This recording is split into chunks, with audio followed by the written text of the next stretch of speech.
যদি তোমার বয়স 18 থেকে 35-এর মধ্যে হয় এবং তুমি যদি মুসলিম হও তবে দেরি হওয়ার আগেই তোমার এই 15টি বিষয় শেখা প্রয়োজন। 1. সময় মতো নামাজ পড়ো, এটা তোমার দিনের কেন্দ্রবিন্দু এবং বরকতের চাবিকাঠি। সূরা আল আনকাবুত আয়াত 29-45। 2. নিজেকে শৃঙ্খলিত করো, আত্মনিয়ন্ত্রণ ছাড়া স্বপ্ন শুধু স্বপ্নই থেকে যায়। সূরা আল হাসর আয়াত 59-18। 3. গোপন হারাম থেকে বাঁচো, একা থাকলে যা করো সেটাই তোমার আসল পরিচয়। সূরা আল মুলক আয়াত 67-12। 4. সঠিক বন্ধুর সঙ্গ নাও, তারা তোমাকে জান্নাতের দিকে টানতে পারে বা জাহান্নামের দিকে ঠেলে দিতে পারে। আবু দাউদ 4833। 5. অযথা বিয়েতে দেরি করো না, পারফেক্ট টাইমের পেছনে ছোট অনেক সময় ফিতনার দিকে নিয়ে যায়। বুখারী 5065, মুসলিম 1400। 6. বেসিক ফিকহ ও আকীদা শিখো, জ্ঞান ছাড়া আল্লাহর ইবাদত সঠিকভাবে করা যায় না।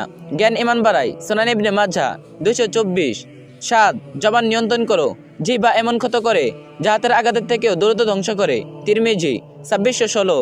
8. দৃষ্টি হেফাজত করো, এটা তোমার হৃদয়কে অযাচিত বাসনা ও আফসোস থেকে রক্ষা করে। সূরা আন-নূর আয়াত 24, 30, 31।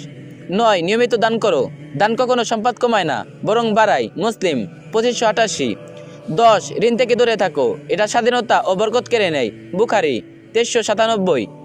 11. শরীরকে শক্ত রাখো, স্বাস্থ্য একটি আমানত, শক্তি ইবাদত ও কাজে সহায়তা করে। বুখারী 18। 12. মূল্যবান কোনো দক্ষতা অর্জন করো যাতে তুমি হালাল উপার্জন করতে পারো, কারো চাকরির উপর নির্ভর না করে। তিরমিজি 1130। 13. প্রতিদিন কোরআন পড়ো, এক পৃষ্ঠা হলেও আল্লাহর সাথে সংযত তৈরি হয়। সূরা ফাতির আয়াত 35, 29।